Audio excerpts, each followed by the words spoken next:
Olá, amigos. Meu nome é Vinícius, eu sou daqui de Goiânia, atuo na área de juventude, espírito, do movimento espírita do nosso estado.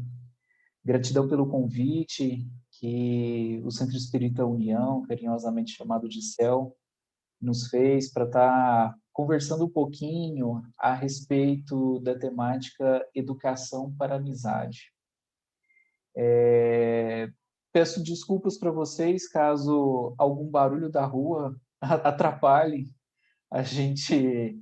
Graças a Deus nós temos a possibilidade de continuar as nossas reuniões virtuais, os encontros, as reuniões públicas de forma virtual, mas existe também essas intercorrências. Então, às vezes pode ter uma cachorrinha que vai latir, ou algum carro que vai passar na rua, mas espero que isso não atrapalhe a, as nossas reflexões de hoje. Eu vou compartilhar a tela aqui para ficar mais fácil da gente acompanhar algumas citações. Só um instantinho. Pronto. Eu espero que vocês estejam vendo, mas vamos lá. Educação para a amizade, né? E a primeira coisa que a gente traz aqui é, a gente conceitua o que é amizade. E para fazer isso, a gente se remete a Joana de Ângeles, na obra Constelação Familiar, que foi psicografada por Divaldo Pereira Franco. O que é amizade? O que ela traz para a gente? É um sentimento de afeição que se desenvolve com desinteresse de receber qualquer tipo de gratificação, ensejando relacionamentos edificantes e fraternais. Vamos conversar um pouquinho sobre isso daí. Eu recordo que quando eu estava na faculdade, eu sou de Tumbiara, e no ano de 2008 eu vim para Goiânia para poder estudar. E terminei a faculdade, fiquei por aqui mesmo. E o que acontece? Né? Na época da faculdade eu tinha um professor que ele falou um negócio que me marcou. Ele falou o seguinte: que todas as nossas relações é por interesse. Aquilo me chocou. Por quê? Porque ele está dizendo que uma simples amizade, todas as pessoas tinham interesse em relação a outra pessoa, queria algo dela em troca. E aquilo me chocou na época. E eu sempre refleti: será que é isso mesmo? Será que todas as pessoas são interesseiras? Será que todas as pessoas querem sempre algo da outra? Será que não pode ter uma amizade sem interesse? E aí, esse professor meu que está equivocado em relação ao que Joana de Ângeles está trazendo para a gente, ela fala que não, que a amizade verdadeira é aquela que não tem interesse, que você simplesmente quer estar próximo àquela pessoa por ter alguma afinidade com ela, por realizar algum trabalho juntos, ou simplesmente porque quer estar junto e se sente bem perto daquela pessoa. Só por isso. E aí ela continua falando: é um combustível que sustenta a luz da evolução, aquecendo o coração e fortalecendo as nossas emoções. A gente vai falar um pouquinho mais para frente que a gente não consegue evoluir se a gente não estar com outras pessoas. Ninguém evolui sozinho, né? E aí, por isso que ela fala que é um combustível, é aquilo que joga para frente e sustenta a luz da evolução, é aquilo que estimula a gente a evoluir, é a amizade. Porque é muito mais fácil a gente estar de braços dados, caminhando juntos. É, Claro que existem as dificuldades, dificuldades familiares, dificuldades no trabalho, fora de casa, na própria casa espírita, mas se a gente sabe que tem um companheiro, uma companheira, uma pessoa que a gente pode confiar, que no momento de dificuldade a gente pode simplesmente abrir o nosso coração para essa pessoa, a nossa caminhada se torna mais leve. E quando ela se torna mais leve, quando a gente tem a possibilidade de descarregar tudo aquilo que está dificultando, a gente se alimenta. alimenta o nosso coração desse combustível que Joana de Ângeles fala e fortalece nós para seguir em frente na nossa caminhada. Não é que as pessoas que têm mais amigos, elas não terão dificuldades. Sim, todos nós vamos ter dificuldades.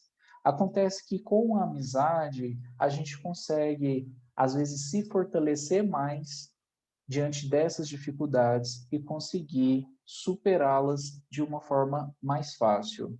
É isso que Joana quer nos dizer. E aí, seguindo um pouquinho mais para frente, a gente fala sobre a importância da amizade para essa evolução. E aí a gente vai remeter a duas questões do Livro dos Espíritos. A primeira é a 766, em que Kardec pergunta: a vida social está em a natureza? Ou seja, a vida social está na natureza? Ela é natural a todos os seres? A espiritualidade responde: certamente. Deus fez o homem para viver em sociedade. Não lhe deu inutilmente a palavra e todas as outras faculdades necessárias à vida de relação. Que eles querem dizer isso para nós? Que nós somos seres sociáveis, que nós somos criados para relacionarmos uns com os outros. É duas coisas. O corpo, ele foi feito para estar em movimento.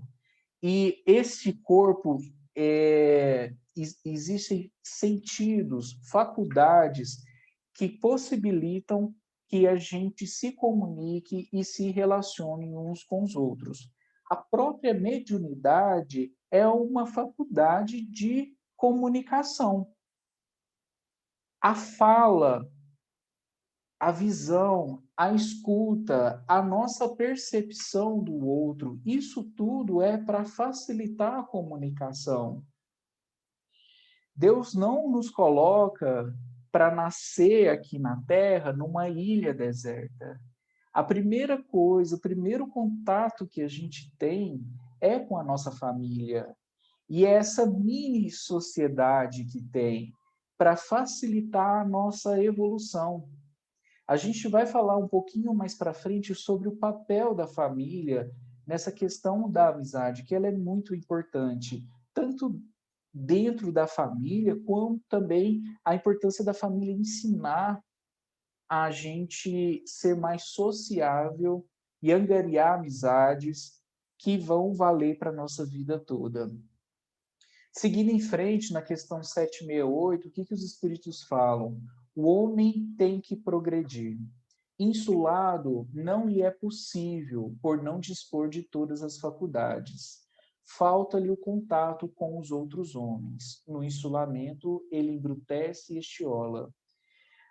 Precisamos estar nos relacionando o tempo todo. Inclusive, quando a gente, no mundo corporativo, nas empresas, hoje, os recrutadores, eles observam muito o perfil da pessoa na hora de fazer uma contratação para uma empresa. Já foi a época em que as empresas contratavam aquele gênio, aquela pessoa que sabia demais, mas que não sabe trabalhar em grupo, que não sabe se relacionar com as pessoas e ele automaticamente vai sendo isolado. Isso não funciona mais. O próprio mercado já percebeu isso daí. E a gente, que nós já temos contato com estes valores que nos são apresentados pela doutrina espírita, nós sabemos que nós precisamos nos relacionar para evoluir. Como eu disse para vocês, a própria família é assim.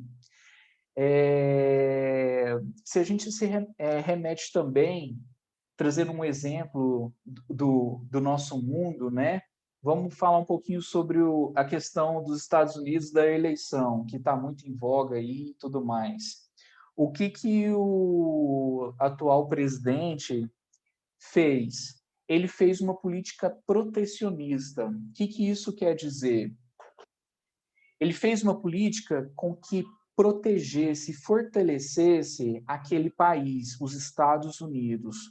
Só que para fazer isso, ele passou por cima de todos os interesses dos outros países. É aquela negociação que é boa só para um lado, do outro lado que se deixa para lá, né? Que não olhe o que o outro está querendo, aquela falta de empatia e tudo mais. E a gente percebe que isso daí não tem mais espaço. Por quê? Porque até o país mais capitalista do mundo preferiu tirar esse governante que tem esse tipo de perfil, porque eles querem pessoas que valorizem, inclusive, os imigrantes, que valorize a heterogeneidade das pessoas que estão naquele país e também fora. São valores morais que, aos poucos, a sociedade está adquirindo. A gente observa nas manifestações nas ruas, o ensejo das pessoas a respeito de discussões sociais. A gente percebe que esse tipo de ensejo está voltado mais para a valorização das pessoas. E essa valorização se dá no relacionamento entre elas. Vamos seguir aqui, preocupado um pouquinho com o tempo, mas vamos lá.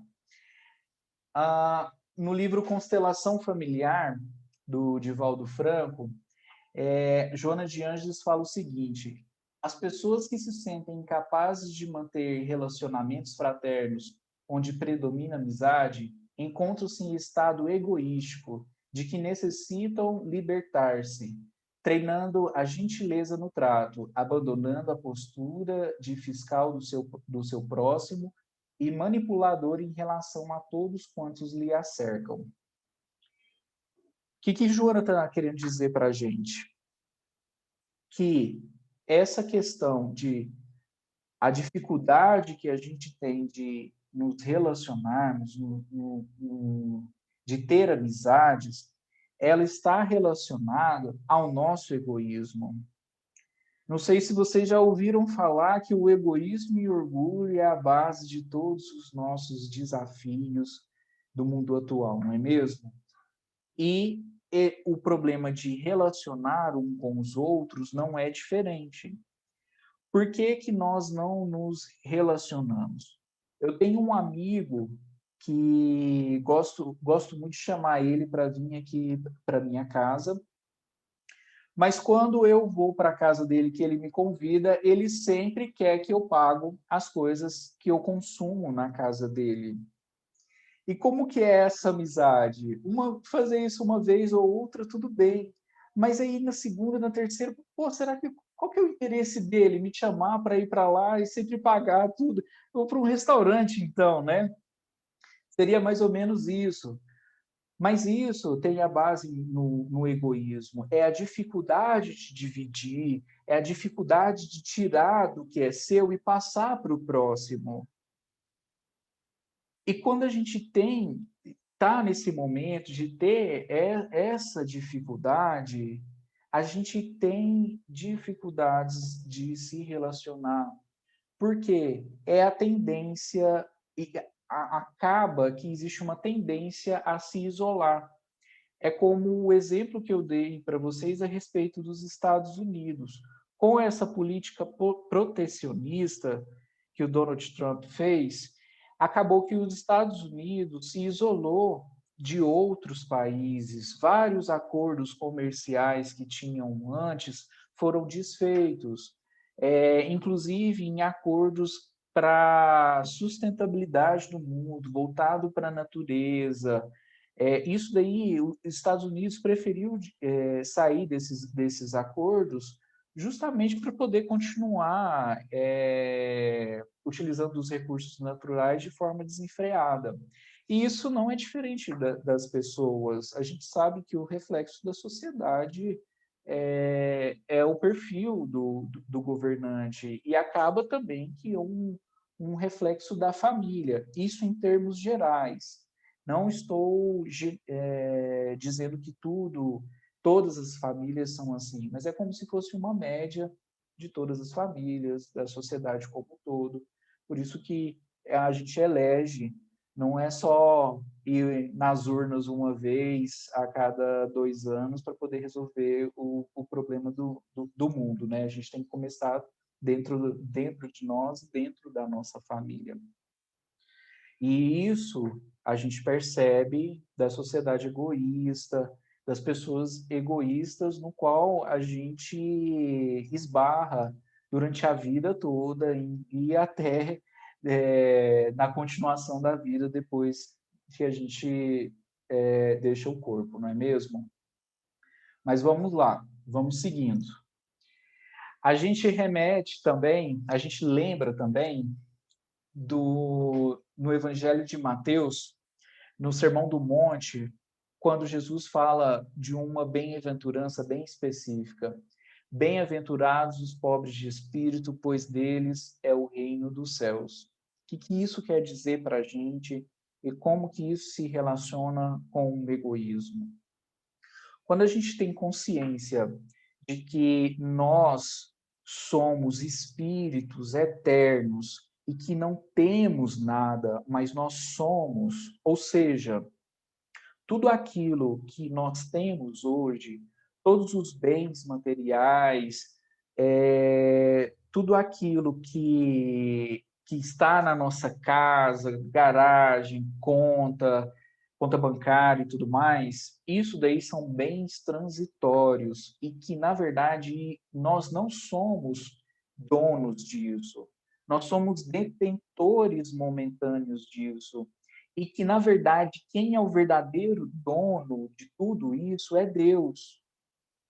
Por quê? Porque esses bens materiais, eles vêm e vão, passa de uma pessoa para outra com o objetivo de serem meios, objetivo de serem ferramentas para nós evoluirmos. Ou seja, a nossa finalidade não é de adquirir bens, a nossa finalidade é de evoluir e modificar o que está dentro dos nossos corações, de modificar os nossos sentimentos. Se nós temos como finalidade e objetivo adquirir bens, nós estamos sendo mais egoístas do que tendo a visão de vida eterna que a gente precisa ter. E isso daí é um fator que se relaciona com a amizade. Por que que, então, pessoas que valorizam muito ter, muito o bem, pode-se dizer que esse tipo de pessoa atrai com mais facilidade amizades interesseiras?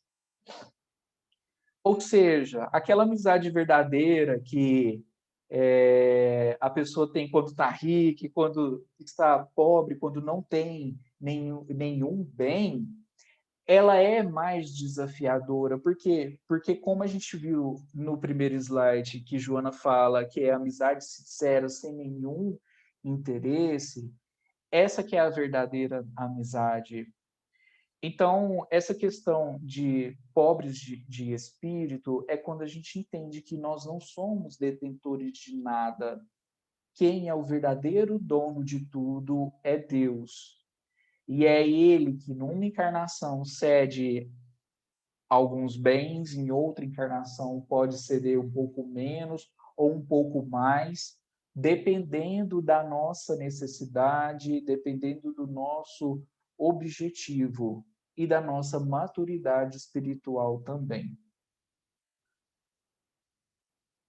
Relacionando um pouquinho dessa questão das amizades com o contexto da juventude, a gente precisa entender como que está o jovem, como que são as amizades do jovem, e para a gente mergulhar um pouquinho nessas questões. Olha só, o que Joana de Ângeles fala sobre um pedacinho do contexto do jovem no livro Adolescência e Vida. Nesse período, no período da juventude, o corpo adolescente é o laboratório de hormônios que trabalham em favor das definições orgânicas. ao tempo em que o psiquismo se adapta às novas formulações, passando o período de ajustamento que deve facultar o amadurecimento dos valores éticos e comportamentais. A gente sabe que nós somos seres imortais e que a gente encarna para poder evoluir. A gente evolui na erraticidade, ou seja, a gente evolui entre uma encarnação e outra, quando a gente está no plano espiritual? Sim, mas a nossa evolução ela é otimizada quando a gente está encarnado, porque a gente tem muitas limitações aqui, porque a gente vai estar próximo a pessoas que às vezes a gente não tem tanta sintonia, que é o que acontece muitas vezes dentro do lar. No lar, a gente tem tanto aquelas pessoas que nós somos afins, quanto também pode ter pessoas que a gente precisa estabelecer algum laço para resgatar alguma dificuldade que foi construída no passado. Mas então, sabendo que nós somos espíritos imortais e que encarnamos, temos a fase da infância, da juventude e a fase adulta, quando nós encarnamos, principalmente na fase da infância, é onde as nossas características, elas ainda não apareceram, as características do espírito em relação ao comportamento, aos anseios dele. Então, é uma fase que é mais fácil a gente levar um conhecimento, apresentar valores para essa criança. E isso também acontece na fase da juventude, só que é um pouco menos. Por quê? Porque essa fase da juventude é onde começa a surgir essas características, esses traços desse espírito e que foi adormecido no momento que ele foi encarnar. Pois bem, quando começa a surgir esses traços, começa também uma modificação no corpo. A questão hormonal que influencia bastante o pensamento, a vibração do jovem. Não tem como a gente pensar de forma separada. Ah, o corpo não influencia o pensamento. Sim, se o corpo está cansado, a nossa tendência é ter uma dificuldade maior de tomar decisões, uma dificuldade de raciocinar. Então, não tem como a gente separar uma coisa da outra.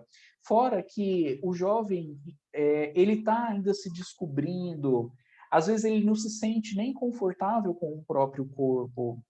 E aí, nesse momento, é um momento que é necessário ter cuidado, ter um olhar mais cuidadoso ainda. É um olhar diferenciado, claro que precisa do cuidado na infância, mas também agora precisa ter essa visão, porque às vezes, nem sempre o jovem ele fala aquilo que ele está preocupado ou algum problema. É necessário estabelecer algum laço, um vínculo de confiança para que isso aconteça. No livro Constelação Familiar, de Joana de Ângeles, né, fala o seguinte, que nos estágios infantos juvenis, no entanto, é mais espontânea a amizade, porque a malícia e os hábitos doentios ainda não se lhes instalaram, permitindo a natural convivência e o sincero relacionamento. Bom, daqui a pouquinho a gente vai continuar aqui. Como ainda não surgiu todos esses traços, como ainda não surgiu a malícia, né, que a própria Joana de Ângeles fala aqui, é mais fácil, então, o jovem se relacionar com outros jovens. A gente percebe que a amizade se faz com maior facilidade neste período do que na fase adulta. Na fase adulta, a gente já passou por algumas experiências, como confiar demais em alguma pessoa, esperar algo dela que não veio a acontecer. E isso vai nos tornando mais espertos com a vida, não é? A gente tem uma vivência em que nos deixa um pouco mais com o pé atrás em relação a outras pessoas. É um processo natural. É, é, é o amor, é buscar amar as pessoas, mas sabendo do que as pessoas são capazes de fazer. Então, é o amar possível num mundo de provas e expiações, que é muito longe do amar do jeito que Jesus nos ama, né? Mas a gente busca isso daí. Beleza. Então percebam que existe esse contexto do jovem, dele começar a se entender, começar a ver essas características que ele já tinha e irem ao encontro dos valores que foram ensinados por eles na evangelização, os valores que foram ensinados pelos pais. Isso tudo começa a ter um choque. E, ao mesmo tempo que tem essa questão da falta de malícia, facilita a integração entre eles.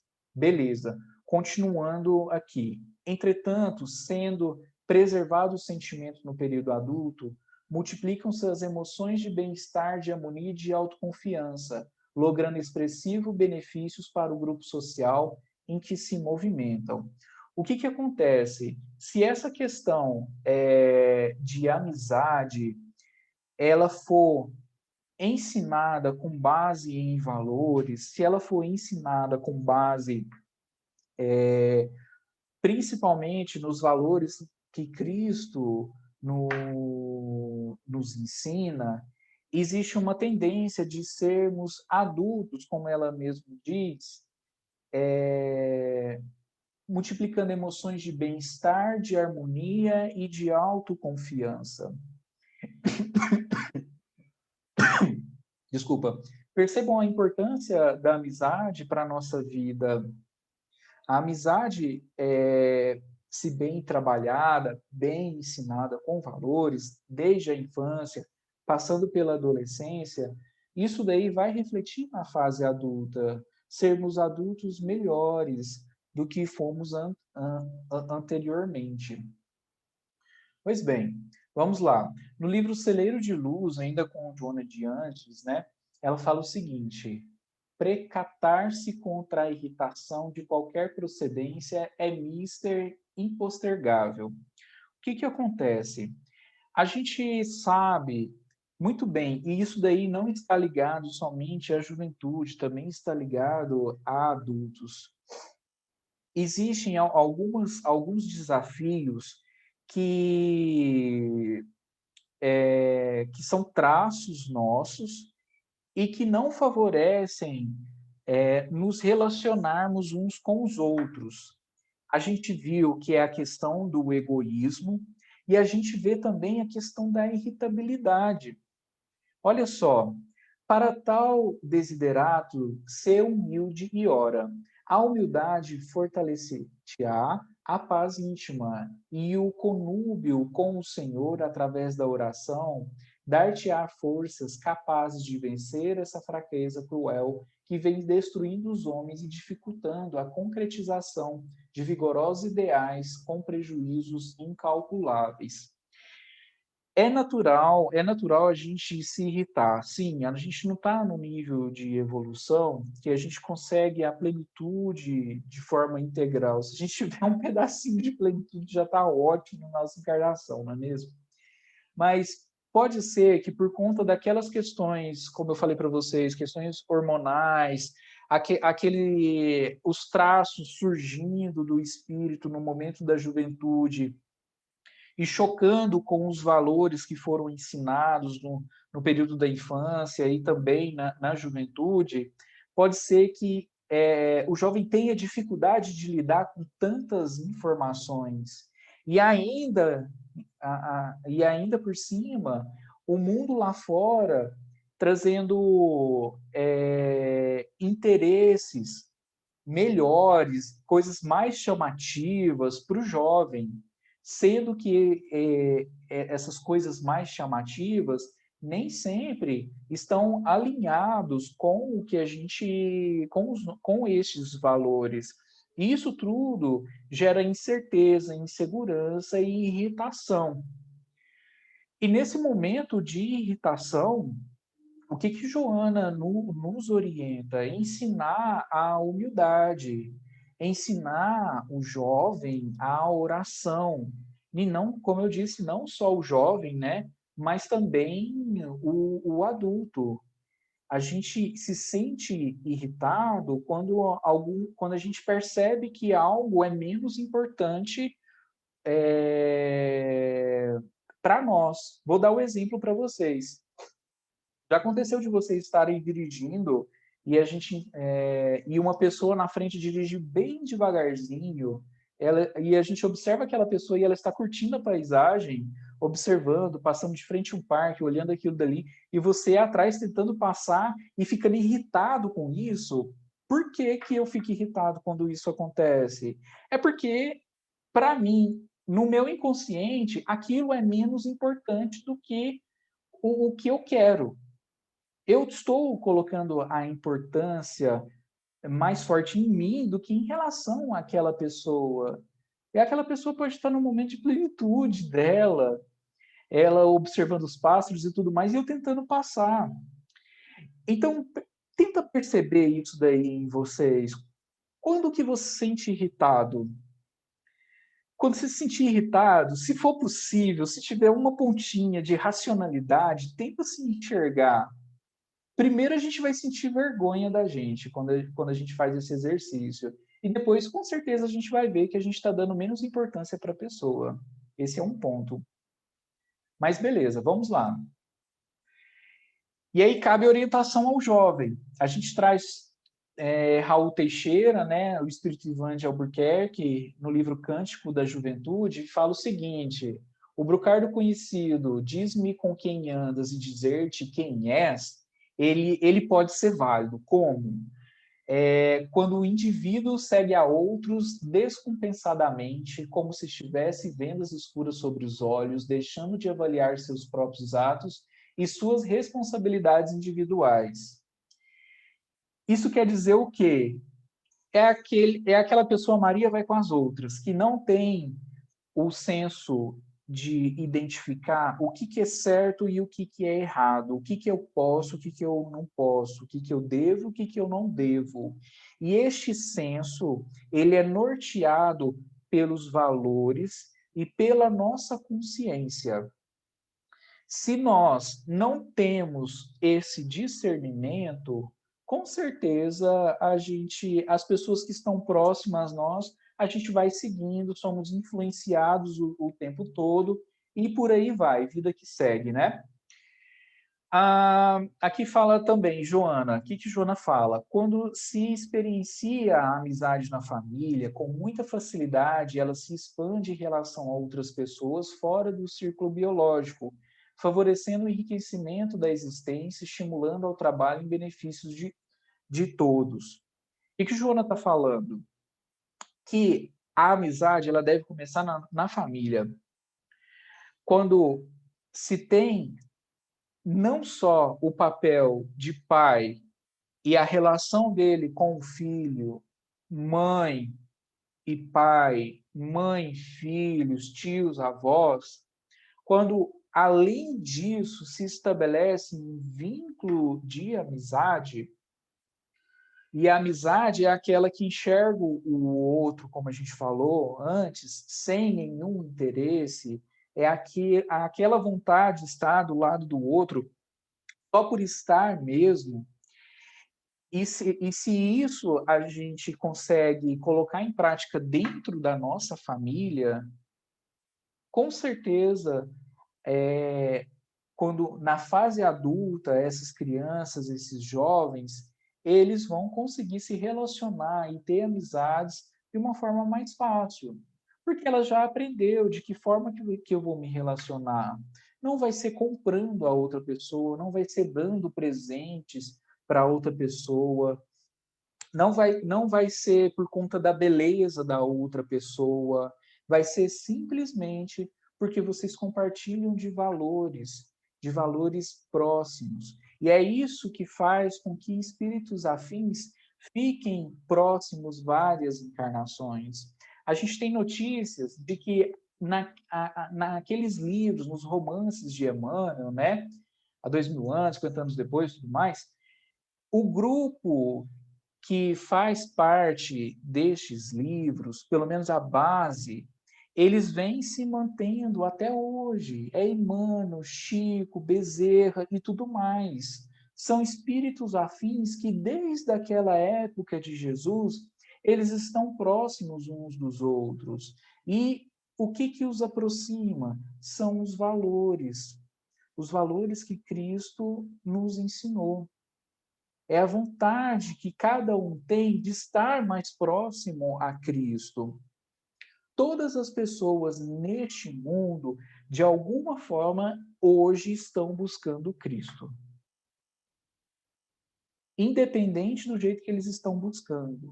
Mas a gente sabe que muitos estão buscando de forma equivocada. Uns buscam nas drogas, uns buscam na violência, outros buscam no caminho do amor.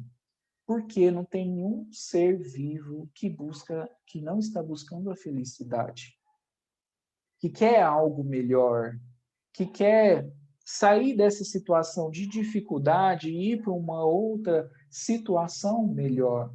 Todos nós buscamos isso. Só que este roteiro existe um único caminho, que é o caminho que o Cristo nos ensinou. Os outros caminhos são caminhos equivocados. Eles não vão encontrar Cristo nas drogas, na violência e tudo mais. Eles só vão encontrar Cristo quando despertarem para a vida futura, quando despertarem para a caridade, quando perceberem que o valor da amizade é mais importante do que ter coisas. Vamos lá. Na experiência social, no mundo, lardearemos todo tipo de companheiros, sem contudo termos obrigações de fazer o que fazem os outros, ou sem a necessidade de acompanhar exemplos nocivos, uma vez que cada um responde pelo que realiza de livre vontade. O que quer dizer isso daí? Que a gente, aqui na Terra, a gente encontra com vários tipos de espíritos, mas não quer dizer que a gente precisa fazer a mesma coisa que eles estão fazendo. A gente precisa ter o conhecimento, a gente precisa ter os valores, despertar a nossa consciência, aquilo que a casa espírita quer proporcionar para que a gente aprenda, para que a gente vivencie, são os valores que Cristo nos ensinou. Então, se a gente tem isso bem guardado dentro dos nossos corações, com certeza a gente vai ter esse discernimento e a gente vai saber, olha, esse caminho aqui não é legal. Isso daqui não vai dar certo. Esse caminho eu não vou encontrar Cristo. Não é mesmo? Ou esse daqui eu já sei que vai. Essa é a consciência que a gente precisa despertar. E automaticamente, quando você faz essas escolhas, outras pessoas que têm escolhas similares às suas estarão próximo a você. É o nosso pequeno magnetismo, a pequena sintonia que a gente tem. E não é válido somente para encarnado, é para também os nossos amigos espirituais. Quando a gente mantém boa sintonia, boas atitudes, com o nosso coração, com sentimentos bons, com certeza a gente vai estar mais próximo a pessoas que compartilham destes mesmos sentimentos, dessas mesmas atitudes. Seguindo para Joana novamente, para os que têm nítido conhecimento do que operam, justificam com a liberdade os atos desajustados. Para esses, jovens ou não, a lei responderá com os agravantes, em função do conhecimento adquirido. Quanto mais conhecimento a gente tem e a gente a gente faz coisas ao contrárias desse conhecimento, mais nós seremos cobrados. A nossa responsabilidade é maior do que em relação a essa pessoa aqui, ó, a essa pessoa que diz-me que com quem andas direito quem és e que ela anda descompensadamente, ou seja, não tem consciência nenhuma do que está acontecendo, não é mesmo? Para os que têm, bom, isso aí é o que a gente acabou de falar. E para finalizar, a gente traz o exemplo de Jesus. Ó, eu falei para vocês, passou a moto aí, eu não sei se vocês escutaram, mas eu escutei aqui, viu? Mas vamos lá. No livro Palavras de Vida Eterna, Emmanuel fala para a gente que Jesus, quando esteve encarnado, esteve rodeado de pessoas que tinham interesse nele, interesse em alguma cura, interesse em tirar alguma coisa do Cristo para melhorar a vida. E tudo bem, Jesus esteve rodeado dessas pessoas, mas nem por isso ele executou ações, ele fez coisas que essas pessoas faziam, ou seja, ele não foi influenciado por essas pessoas. Na verdade, ele foi o influenciador da sociedade. Ele que nos influencia até hoje. E a gente precisa ter o nosso coração aberto para a influência dele, não é mesmo? Emmanuel fala o seguinte: fácil reconhecer que os comandantes da perturbação e da delinquência não conhecem amigos, de vez que o tempo se incumbe de situá-los no ponto certo que lhes cabe na vida, extinguindo a hipnose de ilusão com que se julgam os companheiros. Isto, porém, dispõe de amigos reais, hoje, amigos reais, que se multiplicam em todas as regiões do planeta terrestre à medida que os séculos se lhes sobrepõem à crucificação. E esses amigos que existem no seio de todas as filosofias e crenças não se distinguem tão só por legendas exteriores, mas acima de tudo porque se associam a ele em espírito e verdade, estendendo-lhe as lições e praticando-lhe os ensinos. Quem são esses verdadeiros amigos do Cristo? São aqueles que compartilham os mesmos valores que ele, aqueles valores que ele veio aqui na Terra há mais de 2000 anos para nos ensinar, aqueles valores que sensibilizam os nossos corações, que nos dá a capacidade de de buscarmos a felicidade, sermos consolados mesmo diante de tantas dificuldades. Esse é o nosso maior e verdadeiro amigo, é Jesus. Nós nos relacionamos uns com os outros e cultivando as nossas amizades, conscientes de que somos seres imperfeitos, de que podemos errar e de que isso nada mais é do que a oportunidade de praticar o perdão. Porque a gente não vai colocar em xeque uma amizade por conta de uma pisada de bola de um amigo nosso. A gente sabe que os valores sobrepõem as questões materiais. E é isso que Jesus vem nos ensinar. Se às vezes a gente está cansado, está com muito pé atrás com as pessoas, a gente pode ter a plena consciência de que pelo menos um amigo de verdade a gente tem e que a gente pode sempre contar com ele, que é Jesus. Então, que a gente possa refletir um pouquinho sobre os ensinamentos de Jesus, principalmente nesse período de pandemia, em que é uma oportunidade que ele está dando para nós para valorizarmos as nossas verdadeiras amizades. Porque dentro de casa, com limitações de encontrar aqueles que a gente ama, com limitações de um simples abraço, só assim a gente reflete no verdadeiro valor das amizades e dos relacionamentos. Imagine então para o nosso jovem que está dentro de casa, assistindo aula de manhã, de tarde, de noite, ainda indo indo não, né, assistindo ainda a mocidade também que é virtual. Então, muita paciência, muito amor nesse período e também além dele, né? Gratidão a todos vocês. A gente espera que essas reflexões, de certa forma, sensibilizem os nossos corações para os valores do Cristo. Muito obrigado a todos, que Jesus continue nos abençoando, que a gente esteja buscando sempre o caminho que ele nos ensinou. Até mais, pessoal.